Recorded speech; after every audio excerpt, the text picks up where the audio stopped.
So hey guys, welcome back to another video and I hope कि तुम सब काफी ज्यादा अच्छे और मजे में होगी। तो बिना किसी देर के आज की इस वीडियो को शुरू करते हैं। तो एपिसोड के स्टार्ट होने के साथ ही हमें दिखाया जाता है जहां पर बायू पैलेस की लड़कियां जमीन पर गिरी होती हैं, जिन्हें की मिस्टर क्यू और सेवल ने काफी अच्छा सबक सिखाया था, जिससे कि उनकी अकल ठिकाने पर लग गई थी। और वो लोग ये बात भली भांति समझ चुके थे कि किनी और इसके साथ ही कोई मामूली इंसान नहीं थे और शायद अब से वो लोग किनियों से उलझने की कोशिश तो नहीं करने वाले। इसी दौरान हम देखते हैं कि वहाँ पर हमें एक लेडी की आवाज सुनाई देती है जो कि उन लड़कियों से कहती है कि क्या हुआ, आखिर यहाँ पर इतना शोर शराबा क्यों हो रहा है। और ये सुनकर जैसे ही वो लड़कियाँ उसकी तरफ देखती हैं, हमें बताया जाता है कि ये लड़की असल में मिस लूशिंग की डिसाइपल है और जिसका नाम की मिस जुयू है और जो कि काफी ज्यादा एक्सट्रीमली ब्यूटीफुल होती है। और वो वहाँ पर आते साथ ही अपनी फेलो डिसाइपल से पूछती है कि क्या तुम सब ठीक हो, जिस पर वो लोग उसे जवाब देती है कि हाँ, हम बिल्कुल ठीक है। जिसके बाद वो आगे बढ़कर दोनों प्रिंसेस को ग्रीट करते हुए उनसे उनका हालचाल पूछती है। इसी के साथ जैसे उसकी नजर किनियो पर जाती है तो वो उससे कहने लगती है कि तुम जरूर किनियो होगे, जिसके बारे में आजकल सभी जगह पर बस चर्चाएं ही हो रही हैं। जिस पर किनियो उससे कहता है कि ऐसी तो कोई बात नहीं। जिस पर हम देखते हैं कि वो उससे आगे कहने लगती है कि मैं अपनी सिस्टर्स के लिए आपसे माफी मांगती हूँ। जिस पर किनियो उससे कहता है कि ठीक है, क्योंकि मुझे लगता है कि इन्होंने अपना सबक सीख लिया है। जिसके बाद वो अपनी बहनों से कहने लगती है कि खबरदार जब तुमने दोबारा से इसे परेशान करने की कोशिश की। ये कहने के बाद ही हम देखते हैं कि वो सभी को वहाँ से ग्रीट करने के बाद चली जाती है। ये देखकर हमें सेकंड प्रिंसेस दिखाया जाता है जहाँ पर वो कहती है कि वैसे मानना पड़ेगा पर ये लोग इतने भी ज्यादा बुरे नहीं जितने की मेरी आंट है। जिस पर प्रिंसेस हुआंगली कहती है कि मुझे ऐसा नहीं लगता, क्योंकि इनकी हंसी के पीछे भी कोई बहुत बड़ा राज छुपा हो सकता है। और हम देखते हैं कि किनियो इस सब बातों पर जरा भी ध्यान नहीं देता और उससे कहने लगता है कि प्रिंसेस हमें यहाँ से चलना चाहिए। जिस पर वो कहती है कि हाँ, तुमने सही कहा। और हम देखते हैं कि किनियो अपने मन में सोचने लगता है कि मैंने जितना एक्सपेक्ट किया था शायद आने वाले वो सारे बैटल्स मेरी उम्मीद से कहीं ज्यादा टफ होने वाले हैं। इसी के साथ सीन शिफ्ट होता है और हमें रॉयल पैलेस के अंदर का सीन दिखाया जाता है जहाँ पर किनियो बाकी सबके साथ एंटर करता है, जहाँ पर एक सर्वेंट आकर प्रिंसेस वांगजिन से कहता है कि अकॉर्डिंग टू हमारे होली एम्परर, उन्होंने जैसा कहा था हमने सारी अरेंजमेंट्स वैसे ही की है। जिसके साथ ही जैसे वो लोग थोड़ा और आगे जाते हैं, हम देखते हैं कुछ फीमेल सर्वेंट्स वहाँ पर उन तीनों को बड़े प्यार से ग्रीट करती है और उनका वेलकम भी करती है। जिसके बाद फर्स्ट प्रिंसेस उससे कहती है कि ये सारे सर्वेंट्स हमारी देखभाल के लिए यहाँ पर है, पर आज से ये तुम सभी की देखभाल करेंगे और अगर तुम्हें इनसे भी ज्यादा सर्वेंट्स की जरूरत हो तो बस हमें बता देना। जिस पर किनियो मना करते हुए कहता है कि नहीं, हमारे लिए यही काफी है। जिस पर सेकंड प्रिंसेस यानी कि प्रिंसेस हुआंगलिन किनियो से कहती है कि क्या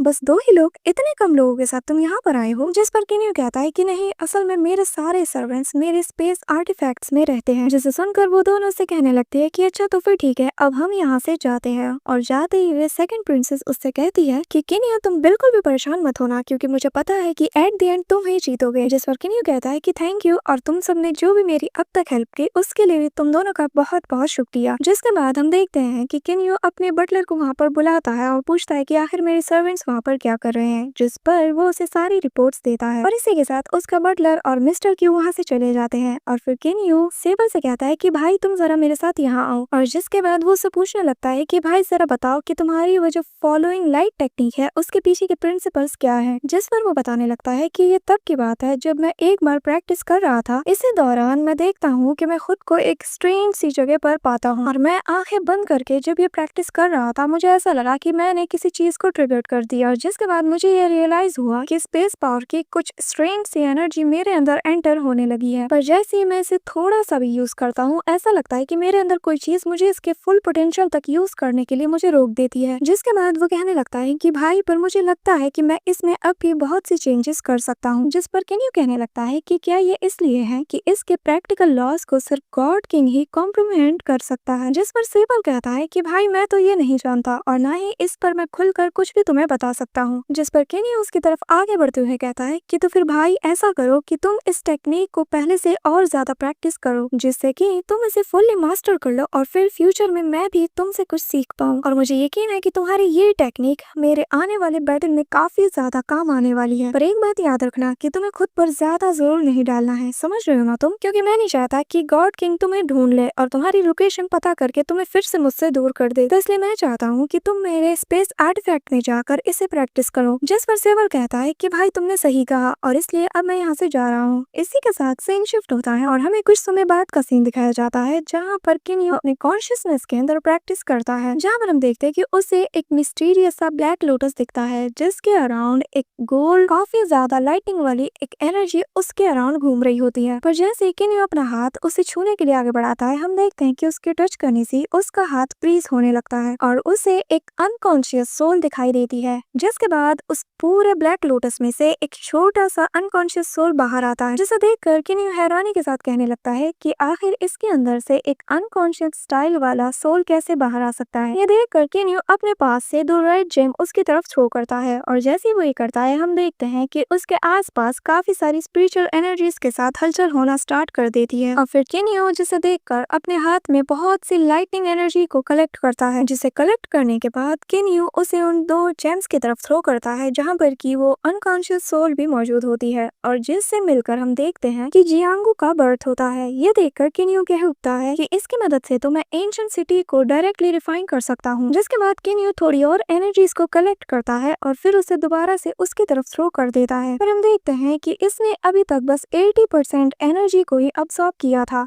ये देखकर हम देखते हैं कि किन्यू भी इस चीज को नोटिस करने लगता है और वो कहने लगता है कि ब्लैक हार्ट और गोल्डन बीट्स ने अभी भी जरा भी चेंजेस नहीं दिखाई और मैं हैरान हूँ कि आखिर हुआलिंग्स क्लोन किस तरह की दिखती होगी। जिसके बाद हमें कुछ देर बाद का सीन दिखाया जाता है जहाँ पर किन्यू वापस से कल्टीवेशन करने बैठ जाता है और वो इस बार पहले से काफी ज्यादा मेहनत करता है क्योंकि उसे समझना था कि आखिर इस चीज को मैं कैसे जल्द से जल्द कंप्लीट कर सकता हूँ। और हम देखते हैं कि वो दोनों चीजें उसके चारों तरफ चक्कर काट रही होती है और ये प्रोसेस काफी देर तक चलता है। हम देखते हैं कि किन्यू काफी ज्यादा मशक्कत करता है, जिसके साथ ही फाइनली वो दोनों चीजें आपस में मर्ज कर जाती हैं और उनसे वहां पर एक बहुत ही स्ट्रॉन्ग लाइटनिंग एनर्जी निकलती है जो कि सीधा आसमानों की तरफ जाती है। जिसके बाद हम देखते हैं कि वो चीज सीधा आकर पानी में गिरती है और तभी वहाँ पर एक पर्सन को हमें दिखाया जाता है, जिसे देखकर किन्यू फाइनली अपनी कल्टीवेशन छोड़कर वहाँ पर खड़ा हो जाता है और कहने लगता है कि फाइनली रिफाइनिंग सक्सेसफुल हो गया। और हम देखते हैं उसके सामने हुआन क्लोन खड़ा होता है जो कि डिट्टो किन्यू की तरह ही लग रहा होता है, जिससे कि किन्यू काफी ज्यादा इम्प्रेस हो जाता है और कहता है कि फाइनली मैंने इस चीज को अचीव कर लिया। जिसके बाद किन्यू उसे एग्जामिन करते हुए कहने लगता है कि चलो जरा देखा जाए कि आखिर तुम में मेरा जितना कितना दम है। और ऐसा कहते साथ ही हम देखते हैं कि किन्यू उस पर अपनी स्पिरिचुअल एनर्जी से एक छोटा सा अटैक यूज करता है, जिस पर उसका क्लोन एक स्ट्रॉन्ग वाइंड वाली कोल्ड अटैक करता है, जिसे देखकर किन्यू भी काफी ज्यादा शॉक्ड हो जाता है। हम देखते हैं कि आसपास के समुद्र का पानी भी जिससे जम जाता है, जिससे कि हमें ये पता चलता है कि भले ही ये क्लोन हो पर इसकी ताकत किन्यू से जरा भी कम नहीं। इसी के साथ हम देखते हैं कि किन्यू उसे थोड़ा और एग्जामिन करने लगता है और फिर उसकी क्रैश एबिलिटी को टेस्ट करने लगता है, जिससे कि किन्यू काफी ज्यादा खुश हो जाता है और कहने लगता है कि अगर इस वक्त गॉड किंग भी हमें देख लेना तो वो भी चकरा जाएगा कि इसमें से असली कौन है। और मुझे यकीन है कि फ्यूचर में हम दोनों एक दूसरे का बहुत ही अच्छे से साथ दे सकते हैं और देख लेना आगे चल के हमें इमोर्टल्स कहा जाएगा। जिसके साथ ही हम देखते हैं कि किन्यू अपने सोल कॉन्शियसनेस का एक ट्रेस उसमें एंटर कर देता है, जिससे कि वो उसके साथ अपनी कल्टीवेशन एबिलिटीज रिजल्ट को शेयर कर सके। जिसके बाद वो उसे ऑर्डर देता है कि आज से तुम यहीं पर रहोगे और रहकर बहुत ज्यादा कल्टीवेशन करोगे ताकि तुम मीटियोर्स के स्पेशल लॉज को अंडरस्टैंड कर सको। जिसके बाद किन्यू वहाँ से जाने लगता है और जाते हुए अपने मन में कहने लगता है कि आखिरकार मैंने इस चीज को अचीव कर लिया और मुझे यकीन है कि मेरा ये क्लोन मुझे आगे चलकर काफी ज्यादा हेल्प प्रोवाइड कराएगा और मैं जानता हूँ कि ये किसी और रीजन के लिए नहीं बल्कि मुझे तो इसकी हेल्प बस अपर गॉड से फाइट के दौरान चाहिए होगी। और ऐसा कहते साथ ही हम देखते हैं कि किन्यू खुद के अंदर एनर्जी को फ्लो करता हुआ फील करता है और वो इसलिए होता है कि क्योंकि उसका क्लोन वहाँ बैठकर कल्टीवेशन कर रहा है। तो जैसे जैसे वो कल्टीवेशन में ग्रो करता जाएगा किन्यू एक्चुअल रिजल्ट बिना कल्टीवेशन किए भी उससे ले सकता है। जिसके बाद किन्यू कहने लगता है कि ये मेरी उम्मीद से भी कहीं ज्यादा फास्टर है। जिसके बाद वो कहता है कि अब मुझे यहाँ से निकलना चाहिए और जाकर आने वाले बैटल की तैयारी करना शुरू कर देनी चाहिए। जिसके बाद हमें कुछ देर बाद का सीन दिखाया जाता है जहाँ पर किन्यू अपने जियांगलिन ट्रेजर को प्रैक्टिस करना स्टार्ट कर देता है, क्योंकि किन्यू बस इसके सेकंड लेवल तक को ही ओपन कर सकता है। तो उसने सोचा कि शायद क्योंकि मैंने अपने क्लोन बनाने में कामयाबी हासिल कर ली है तो मैं इसके थर्ड लेवल को भी ओपन कर सकता हूँ। और हम देखते हैं कि वो इस काम में कामयाब नहीं हो पाता और वो कहने लगता है कि हालांकि क्लोन बनाना सक्सेसफुल रहा और मेरी क्लोन बॉडी ने अब तक जितनी भी कल्टीवेशन की है and the power of the gods अभी तक ट्रांसफॉर्म फॉर्म्ड नहीं हुई और मुझे नहीं पता कि आखिर कब जियानलिंग रियलिम का 3rd लेवल ओपन कर पाऊंगा मैं। हम देखते हैं कि ये सारी चीजें जब हो रही थी इसी दौरान 5 महीने गुजर जाते हैं, जिसके बाद किन्यू अपने बटलर और मिस्टर क्यू को बुलाता है और उनसे पूछने लगता है कि आखिर मेरे आने वाले बैटल की क्या तैयारियां चल रही हैं, जिस पर वो लोग बताते हैं कि अब बस कुछ ही महीने रह गए हैं और प्रिपरेशन सारी पूरी की पूरी जारी है। जिसके बाद किन्यू पूछने लगता है कि क्या तुम्हारी नजर में कोई सूटेबल कैंडिडेट्स है जो कि मुझे उस वॉर में ज्वाइन कर सके, क्योंकि मैं याद दिला दूं होली एम्पायर की बहन ने 3 कंडीशन रखी थी कि ये बैटल 3 राउंड्स में होगा। फर्स्ट जिसमें कि लोअर लेवल के सेलेस्टियल गॉड्स फाइट्स करेंगे और सेकंड राउंड में मिडिल लेवल के सेलेस्टियल गॉड्स फाइट करेंगे और हमारे फाइनल राउंड में तीनों कैंडिडेट्स एक दूसरे के अगेंस्ट फाइट करेंगे और जो भी जितने राउंड सबसे ज्यादा जीतेगा वही विनर होगा और उसी को हॉल मास्टर बनाया जाएगा। इसी के साथ हम देखते हैं कि किन्यू की बात पर वो दोनों कहते हैं कि मास्टर ब्लैक फिश कैसे रहेंगे, जिस पर किन्यू बताता है कि पर मैं सेबल को चुनना चाहता हूँ, जिस पर उसका बटलर कहता है कि पर अगर गॉड किंग को पता चल गया कि सेबल यहाँ पर हमारे साथ है तो हमारे लिए एंडलेस ट्रबल पैदा हो जाएंगी और मास्टर मुझे नहीं लगता कि ये सही वक्त होगा उससे दुश्मनी मोल लेने की। जिस पर मिस्टर क्यू से बताने लगता है कि मास्टर किन्यू आपका ब्लैक ड्रैगन के बारे में क्या ख्याल है, क्योंकि ये सारे सेंट्रल गॉड्स में सबसे ज्यादा स्ट्रॉन्ग है, साथ ही लोअर गॉड के लिए मैं किंग फू को रेकमेंड करना चाहूंगा। जिस पर किन्यू कहता है कि उन दोनों को मेरे सामने पेश किया जाए। जिसके बाद हम देखते हैं कि वो दोनों वहाँ पर आ जाते हैं और फिर किन्यू तानजीव से पूछता है कि तुम्हारी इंजरीज कैसी हैं, जिस पर तानजीव कहने लगता है कि मास्टर मैं ठीक हूँ पर मुझे अभी भी 10 साल लगेंगे कि मैं फुल्ली इससे रिकवर कर पाऊँ। जिस पर किन्यू उससे बताता है कि तो फिर ठीक है, तुम कोई वेपन चूज कर लो और वापस से जियांगलियान रियलिम में जाकर प्रैक्टिस करना स्टार्ट कर दो और मुझे उम्मीद है कि आने वाले 10 साल से पहले ही तुम खुद को रिकवर कर लोगे। और जिसके बाद हम देखते हैं कि किन्यू अपने टॉप लेवल के वेपन्स को वहाँ पर उसे दिखाता है, जिसे देखकर वो काफी ज्यादा शॉक्ड हो जाता है और फिर वो आगे कहने लगता है कि चू कंट्री के पीपल डायरेक्टली ऐसे टॉप ग्रेड के डिवाइन आर्टिफैक्ट्स को प्रोड्यूस कर सकते हैं और मैं हैरान हूँ कि एक नॉर्मल गॉड किंग के पास कभी भी इतने सारे तो नहीं हो सकते। हम देखते हैं कि मिस्टर क्यू भी काफी ज्यादा हैरान हो जाता है कि आखिर किन्यू क्या ही बंदा है। जिसके बाद हम देखते हैं कि तियानजू उसे कहने लगता है कि मुझे ये ब्लेड थर्स्टी स्वॉर्ड चाहिए और जो कि वाकई में देखने में काफी ज्यादा खतरनाक सी लग रही थी। पर हम देखते हैं कि किन्यू उससे कहने लगता है कि जरा सब्र करो, पर उससे पहले मैं चाहता हूँ कि तुम जरा इस बड़े स्वॉर्ड पर अपनी नजर डालो। और हम देखते हैं कि ये स्वॉर्ड असल में टॉप ग्रेड का डिफाइन वेपन होता है, जिसके अंदर के स्प्लिट व्हीकल की एक स्पेशल एबिलिटी भी मौजूद है और जिसे कि हम जब चाहें 2 नाइफ्स और एक बड़े से स्वॉर्ड में सेपरेट कर सकते हैं। ये देखकर हम देखते हैं कि तियानजू भी काफी ज्यादा खुश हो जाता है। उसे उम्मीद ही नहीं थी कि किन्यू उसे इतना पावरफुल वेपन कभी देगा। जिस पर हम देखते हैं कि तियानजू उसे ग्रीट करते हुए कहता है कि मास्टर ये वेपन मेरे लिए सबसे ज्यादा सूटेबल है और मुझे पक्का यकीन है कि सिचुएशन चाहे जितनी भी टफ हो मैं इसके साथ कोई भी बैटल को जीत सकता हूँ। जिसके बाद हम देखते हैं कि दूसरा पर्सन भी अपना एक वेपन चुन लेता है और किन्यू उन दोनों को जियांगलियान रियलिम में जाने का ऑर्डर देता है और कहता है कि जाओ और जाकर खूब प्रैक्टिस करो और तुम दोनों में जो भी जीतेगा वो मुझे वॉर में ज्वाइन करेगा। जिस पर वो दोनों जाते हुए कहते हैं कि मास्टर आप बेफिक्र रहें, हम आपकी उम्मीदों पर जरूर खरा उतरेंगे। इसी के साथ हमें कुछ महीनों बाद का सीन दिखाया जाता है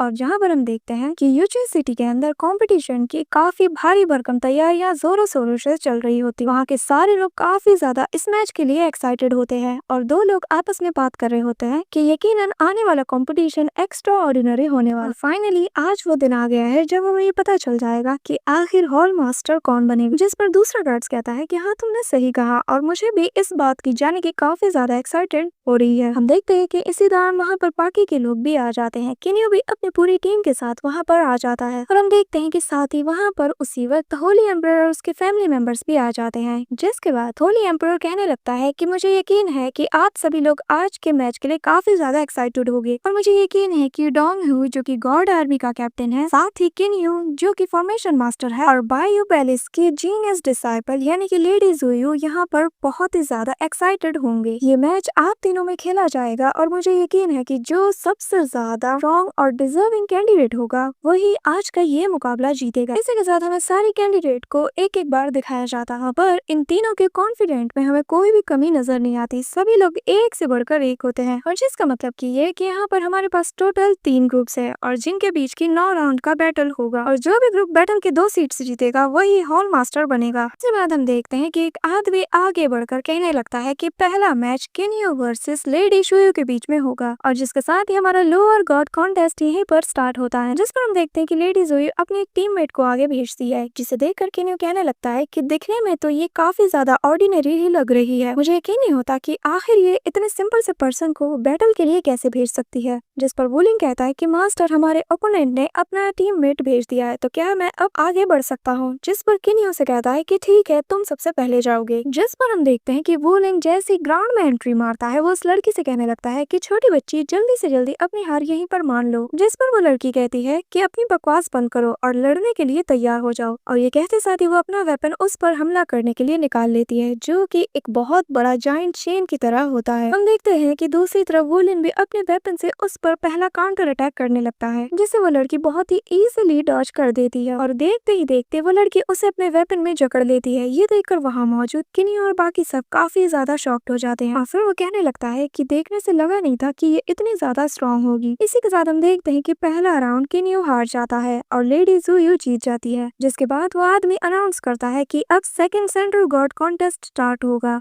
और जिसे देखकर होली एम्परर अपनी बहन से कहने लगता है कि मुझे यकीन नहीं होता कि तुमने सच में एक डिप्टी गॉड को लोअर गॉड के मैच में भेज दिया। जिस पर उसकी बहन कहती है कि एम्परर, इसमें चौंकने वाली क्या बात है? क्या आप नहीं जानते कि मैं कैसे काम करती हूँ? और मुझे उम्मीद नहीं थी कि किन्यू किसी ऐसे को भेजेगा जिसके पास इतना हाई ग्रेड डिवाइन वेपन होगा, पर वो फिर भी हार जाएगा। जिस पर एम्परर कहने लगता है कि अब आगे देखा जाएगा कि किन्यू अब क्या करता है। इसी के साथ हम देखते हैं कि फाइनली सेकंड राउंड के लिए वो तियानजुन को सेंड करता है, और तियानजुन अपने ओपोनेंट को देखने के बाद किन्यू से कहने लगता है कि मास्टर, आप बिल्कुल भी फिक्र मत कीजिए, इससे फर्क नहीं पड़ता कि ये कितनी ज्यादा ताकतवर है, क्योंकि आज यहाँ पर मैं ही जीतने वाला हूँ। और ये कहते साथ ही वो उस लड़की से कहने लगता है कि छोटी बच्ची, याद रखना, आज तो तुम यहाँ पर हारने वाली हो। और ये कहते साथ ही उसकी आंखों में फाइट के लिए जोश नजर आता है, जिस पर वो लड़की कहने लगती है कि मास्टर लियांग भी इस मैजिक स्वॉर्ड से डॉज नहीं कर सकते। और उसके वेपन को देखकर एम्परर कहने लगता है कि अच्छा, तो तुमने सबसे बेस्ट हेवनली आर्टिफैक्ट को भी उसे दे दिया, और मैं हैरान हूँ कि तुम होंगमेंग को क्यों यहाँ पर नहीं बुला रही। जिस पर वहाँ बैठा दूसरा पर्सन कहने लगता है कि मुझे नहीं लगता कि उसके यहाँ पर कोई भी जरूरत होगी। जिसके बाद वो लड़की आगे कहने लगती है कि ब्रदर, आप फिक्र ना करें, मैंने अपना सबसे खास वेपन ऑलरेडी लेडी ज़ोयू को दे दिया है, और उस वेपन को कौन कब और कहाँ यूज करेगा ये वही डिसाइड करेगी। इसी के दौरान सेकंड राउंड स्टार्ट हो जाता है, और वो लड़की तियानजुन पर काफी सारे अटैक करने के लिए जैसे ही आगे बढ़ती है, हम देखते हैं कि तियानजुन अपने काफी सारे क्लोन्स बना लेता है, और वो अपनी स्पेयर की मदद से उसके हर एक अटैक को लगातार डॉज करता जाता है, और ये सीन देखने में काफी ज्यादा इंटरेस्टिंग लगता है। इसी दौरान हम देखते हैं कि वो अकेले ही उन चारों क्लोन से फाइट करती है और लगातार उनके अटैक से डॉज करती है, और एक वक्त ऐसा आता है जब सारे क्लोन्स उस पर एक साथ अटैक करते हैं और वो उन्हें अपने स्वॉर्ड से रोकती है, पर तभी उसके स्वॉर्ड के अंदर से वो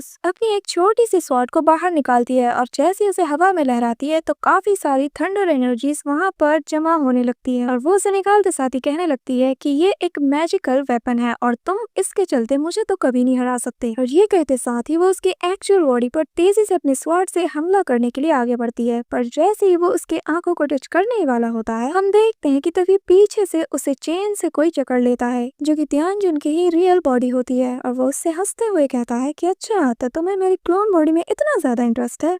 ये देखकर वो लड़की उसे छुड़ाते हुए उस पर काउंटर अटैक करने की कोशिश करती है, जिसके साथ ही हम देखते हैं कि फाइनली तियानजुन अपना वो डिवाइन वेपन बाहर निकालता है और उस पर एक जोरदार अटैक करता है, जिस पर वो आगे कहने लगता है कि मुझे मास्टर ने ये ग्रेट डिवाइन वेपन दिया है ताकि मैं इस बैटल को जीत कर उनके प्राइड को बढ़ा सकूं। इसी दौरान हम देखते हैं कि उसके बाकी के क्लोन्स भी उस पर अटैक करना स्टार्ट कर देते हैं, और ये मौका देखकर तियानजुन की रियल बॉडी उस पर एक ऐसा अटैक करती है जिससे कि उसका वेपन दूर जाकर गिर जाता है, और जैसे ही वो अपने वेपन को लेने के लिए उसकी तरफ दौड़ती है, बाकी के क्लोन्स आकर उसे घेर लेते हैं और पीछे से उसकी रियल बॉडी आकर उस पर तलवार तान देती है, और तियानजुन स्वैग के साथ कहता है कि अगर तुम जरा से भी हिली तो मैं तुम्हें यही जान से मार दूंगा। इसी के साथ हमें पता चलता है कि सेकंड राउंड किन्यू की टीम ने जीत लिया है, और इसी के साथ अब थर्ड राउंड स्टार्ट हो जाता है, जो कि किन्यू वर्सेस लेडी ज़ोयू के बीच में होने वाला है, जिस पर हम देखते हैं कि वो दोनों ही सबसे पहले एक दूसरे को रिस्पेक्ट के साथ ग्रीट करते हैं, और लेडी ज़ोयू उससे रिक्वेस्ट करती है कि मैंने आपके फॉर्मेशन के बारे में बहुत ज्यादा सुना है, तो क्या मास्टर किन्यू मुझे अपने फॉर्मेशन की एक झलक दिखा सकते हैं? ये कहते साथ ही हम देखते हैं कि किन्यू वहाँ पर अपना फॉर्मेशन एक्टिवेट कर देता है और फिर वो अपना formation of the universe technique को भी यूज करता है, जिससे हम देखते हैं कि वो दोनों एक बड़े से फॉर्मेशन के अंदर आ जाते हैं। ये देखकर वहाँ मौजूद लोग इंक्लूडिंग होली एम्परर भी काफी ज्यादा शॉक्ड हो जाता है और उसकी बहन भी किन्यू की तारीफ करती है। जिसके बाद हम देखते हैं कि उस सर्कल के अंदर का स्पेस भी चेंज होने लगता है, जो कि हमारी स्पेस से काफी ज्यादा डिफरेंट होता है। जिसके बाद होली एम्परर कहने लगता है कि तुम इसके फॉर्मेशन को देखकर ही समझ सकती हो कि क्यों किन्यू इतना ज्यादा पॉपुलर है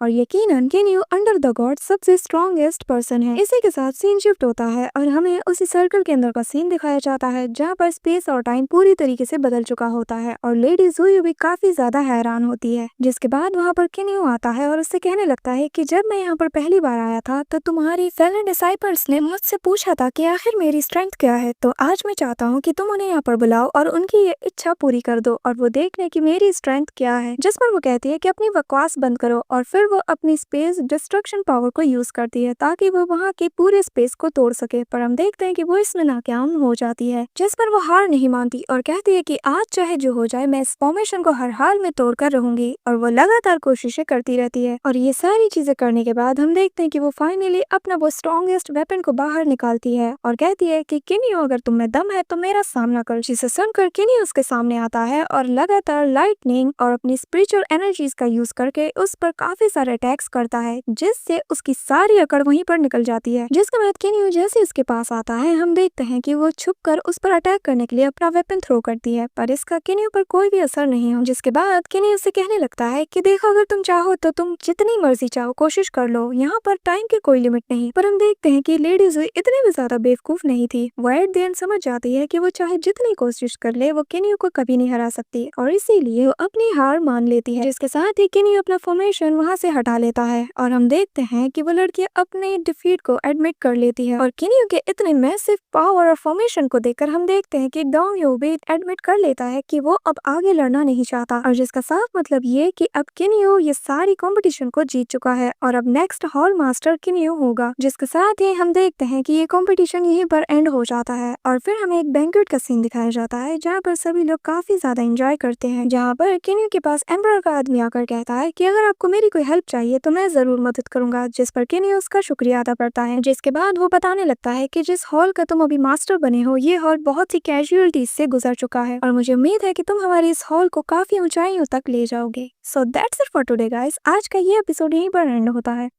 तो मिलते हैं नेक्स्ट वीडियो में, तब तक के लिए बाय।